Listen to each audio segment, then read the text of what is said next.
আমাদের নামাজের মধ্যে যদি নামাজ থেকে যদি খেয়াল অন্য জায়গায় চলে যায় আমাদের নামাজ হবে না। কিন্তু আমার নবী নামাজের মধ্যে মনে মনে একটু চিন্তা করতেছেন যে কিবলা এদিকে না হয়ে কাবা শরীফ হলে ভালো হতো।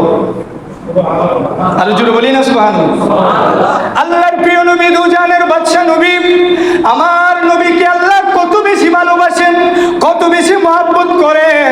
ওগো আমার বাবারা, ওগো আমার যুবক ভাইয়েরা, আমার আল্লাহ পাক রব্বুল আলামিন সূরাতুল বাকারার 144 নম্বর আয়াত, এখানে অনেক হাফেজ আছে, সামনে হাফেজ আছে, 144 নম্বর আয়াতের মধ্যে আমার আল্লাহ পাক রব্বুল আলামিন বলেন, কদ নারা তাকাল্লুবা ওয়াজহিকা ফিস সামাই।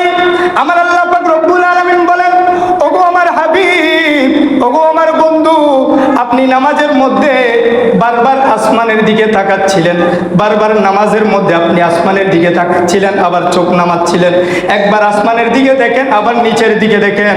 ওগো আমার বন্ধু, আপনি অন্তরের মধ্যে কি নিয়ে আপনি বারবার আসমানের দিকে তাকাচ্ছিলেন? আমি আল্লাহ সবচাইতে ভালো জানি। জোরে বলি সুবহানাল্লাহ। আমার আল্লাহ পাক রব্বুল আলামিন বলেন, বন্ধু আপনি নামাজের মধ্যে আসমানের দিকে দেখছিলেন, আবার নিচের দিকে দেখছিলেন, অন্তরের মধ্যে কি নিয়ে আপনি বারবার আসমানের দিকে চোখ ওঠানামা করছিলেন? আমি আল্লাহ সবচাইতে ভালো জানি। আমি আল্লাহ সবচাইতে ভালো জানি।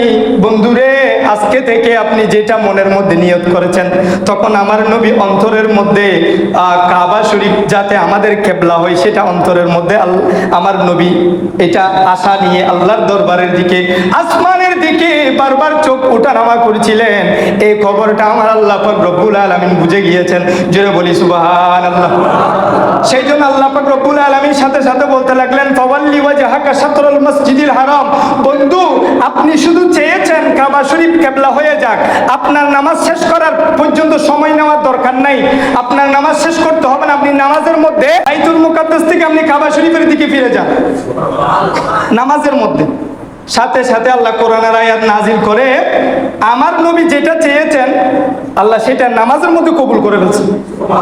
সেই জন্য নামাজে থাকা অবস্থায় আমার নবী বাইতুল মুকাদ্দাস থেকে কিবলার দিকে ফিরে গিয়েছেন। আর সেই